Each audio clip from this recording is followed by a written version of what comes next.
Hello, everybody. I'm Drew Fearman, and welcome to Tech Skills Day. So excited to be here with Allen-Michael Grobelny, otherwise known as to all of his friends around the world, AM. AM, it's a pleasure to see you today. Welcome. Yeah, thanks for having me. I have so many names that I have to shorten them. I have more. I have more names. Well, welcome. Looking forward to hearing a little bit about your story. But let's kind of start with where you are. You're in many ways the face of AWS to the developer community. I mean, I see you at all the different AWS summits. You're usually, have a microphone in hand and people are walking in front of the camera as you're trying to, talk about things like Deep Racer, or you're at a desk in front of, different booths. And then you're also, if I'm not mistaken, running game days for AWS. So you're out and about. Tell us a little bit about where you are these days. First, Drew, you are giving me way too much credit, but I appreciate it. I'll definitely be saving this clip for later to watch, psych myself up. But I'd say I'm one of many faces out there working with the AWS community. There's a ton of us. I just happen to have stuck around a long time. These days I'm working a lot with AWS On Air. I'm working with Game Day. I'm generally trying to get out there and help people learn. That's at the heart of what all the developer advocates at AWS do, is really out there to try and engage the community, hear what they're up to, and help them engage with AWS, Well, in we an even we better we way. appreciate it. There's a lot of folks that appreciate everything that you're doing. And I want to go back. By the way, it's not talking too much; it's storytelling. So we need to kind of, again, we'll just sort of, put the. So Work on my branding. there you go. So we're going to go do a little storytelling here because I want to hear the story about.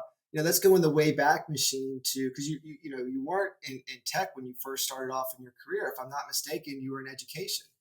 That's right. That is correct. I came to tech later in life, which can be a really it could be a really daunting thing to do, depending on. I think a lot of that relies on the community you're able to build, and that was actually how I got into tech. Was a friend of mine. So prior to working in tech, I went to college, got an English degree. So my backup plan was I'll be a teacher because I've always loved teaching. My entire family has a long line of educators. My sister's a teacher now. So I really, and I'll say, I've been um, very lucky with all the positions I've had in tech. Teacher's still my favorite job, no matter where I go or what I do, which I make a point to try and include teaching in anything I'm doing in tech. But the way I got into tech was actually it was a drummer of mine from back in my high school days of being in bands. He was a drummer I played with in a band. He had moved out to LA, also seeking fame and fortune in the punk music scene, as many of us do. But he ended up transitioning over to be a front end developer. So he's working with JavaScript a lot, working in, this was like the dawning of the age of JavaScript frameworks, right? React hadn't even been invented at this point. So uh, it was just a, twinkle in Facebook's eye at that point. But he was making really good money doing this, right? And he and I were talking about that, and he was like, "You could do this," and I'm like, "Well, no, I'm this English guy. Like, I, communicate, I write, I, like to read, I like to make art. I'm not this math genius, And he's like, well, "Neither am I," and I'm like, "Oh yeah, you're right. Actually, now that you mentioned that, you aren't." Uh, He's like, "It's not about math, right? It's there's math involved, but the computer does the math." And I was like, "Oh, okay." And so that kind of opened this window to me of maybe tech is actually accessible to people who don't necessarily think of themselves as, an engineering Right. mindset. Right. I don't know if Yeah, well, that I mean, makes it's any always sense. nice to have a little bit of, like, somebody sort of puts a little dent in the universe, right? It sounds like your friend, the drummer, did as well. And so it's nice to have that type of inspiration. Well, it's one thing to then be inspired, or at least sort of like, hey, I can do this. But then it's a matter of All right. Well, now the real grind comes. So talk to me a little bit about like what were some of your steps and how did you make that transition? Yeah, it's I mean, one of the biggest pieces was the beginning. Like I said, he was a front end engineer. Still is, still working in the industry. I catch up with him every once in a while. Uh, but that's the only perspective I got, right? Was from an engineering standpoint, a pure, I'm a software developer. So that's what I thought you did. But that was my goal, right? So I kind of did two approaches to this. So the first approach was, well, I've got an English degree. I'm worried that people are not going to give me an interview, right? So I did some research. I went online and I found the cheapest online public university that I could get a bachelor's degree from, because I'm making a teacher's salary at this point, right? Um, I make a plan then to also break into tech using the skills I already have. So I start doing a little bit more research and I find out, well, actually, you know, engineering is one aspect. There's also a group of people called, technical documentation writers. So I have that skill set. I can write, I can edit, I have a degree in that. So can I break in that way? So I started, you know, looking regularly for job postings about documentation writers, things like that, just to get in Yeah, with I love a that. tech Yeah, yeah. company, Kind of, right? do a little bit of an inventory and kind of leverage at least some of your skills that you currently have to be able to break into tech. That's some great advice for folks who are listening. Yeah, I mean, you already have skills that are useful in tech, and no matter where you're coming from, because there's all different. That's the thing that I gradually learned over time is that there's all types of different people working in tech with all different types of backgrounds. They may just be doing different jobs than engineer, right? So I got a job at a startup in Houston, Texas, where I'm from, writing tech docs. Meanwhile, at nighttime, I'm going to get this computer science degree, and you know, I'm learning. And I experienced this when I got my English degree too. It's a lot of theory. It's not a lot of interactive. It's not a lot of actual implementation of stuff. So I'm kind of lacking for practical experience, so to speak. I start picking up a few things in my now day job working at the accounting software place where I can revamp the documentation website and I learn how websites work and things like that. But I'm still lacking kind of a more formalized, path driven way of actually coding, instead of just learning the theory at night in these college courses. And that's when I happened upon Pluralsight, right? I don't to this day because I've had a Pluralsight subscription for I was talking I think when we were setting the close to 10 years now. It was one of the most, if not the most valuable thing How's that that? Like when I you took say on. it was one of the most valuable things. Like what do you mean by that? It gave me a way to actually see this stuff in practice. And it was coming from people that were doing the jobs that I was looking to transition into, right? Like it was coming from engineers, people who coded, day to day, but these people were very good teachers also. So it was approachable. Um, here was my routine. I would wake up 6 in the morning. I'd have to be at work by 8. So I would spend 6 to 7 basically watching Pluralsight videos. Then at lunchtime, I would walk around the parking lot and watch more Pluralsight videos. And then I'd get home, do my college stuff, and then I would have my exercise routine, which was walking. I like to walk a lot. I walked around our apartment complex watching Pluralsight videos.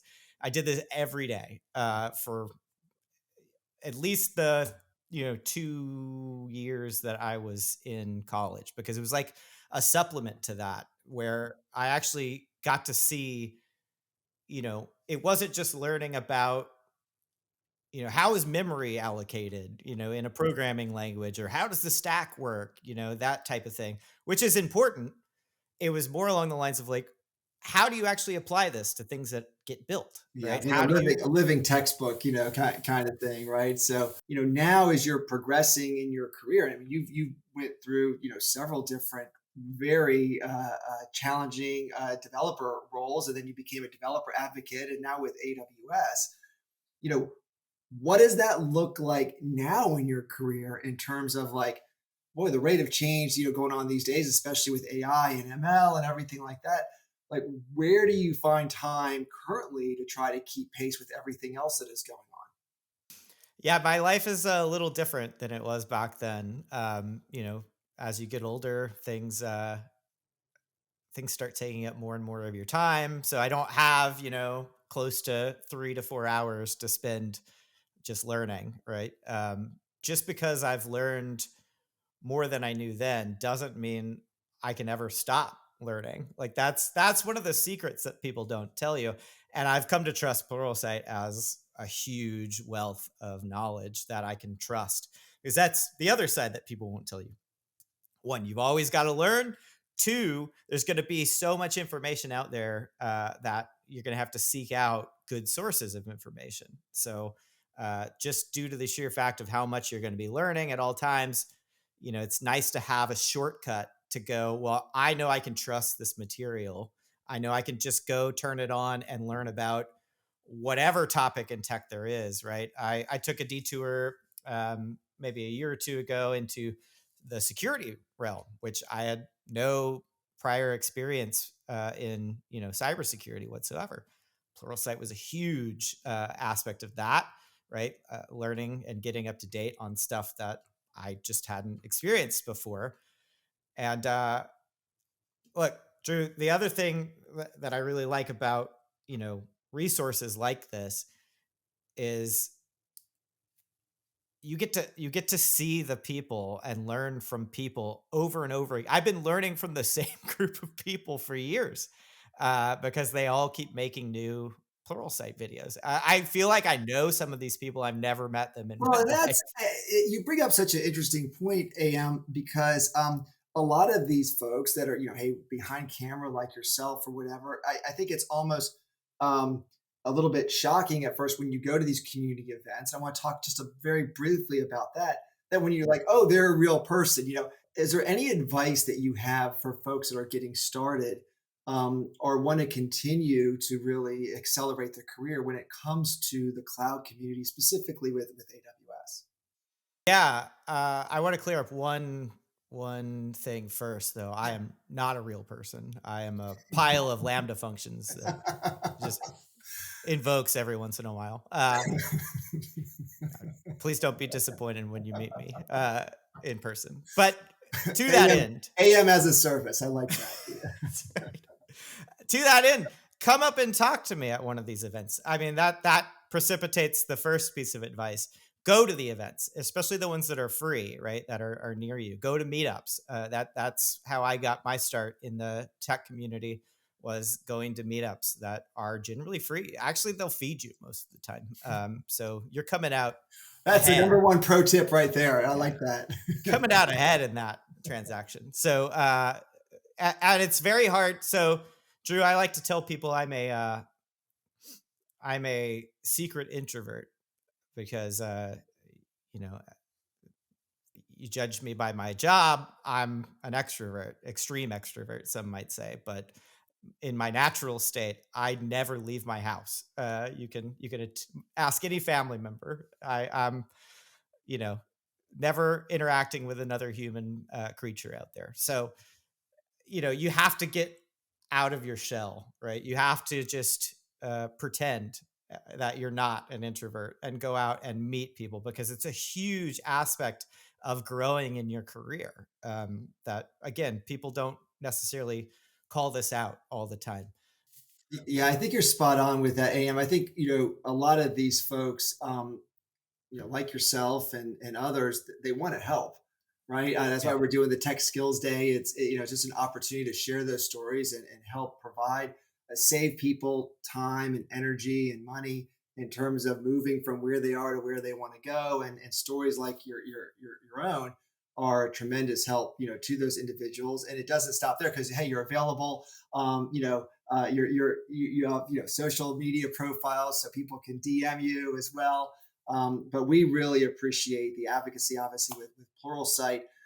But also, I think for me, more importantly, just really helping to curate and take care of the cloud community. So we love seeing you at these events, and I would encourage everybody when they see AM. Maybe let them know your favorite punk, rock song or whatever. Yeah, Maybe belt start out a punk few bands. tunes for him. So from punk rocker to AWS developer advocate, AM. It's been such a pleasure hearing your story, and thank you for joining us on Skills Day.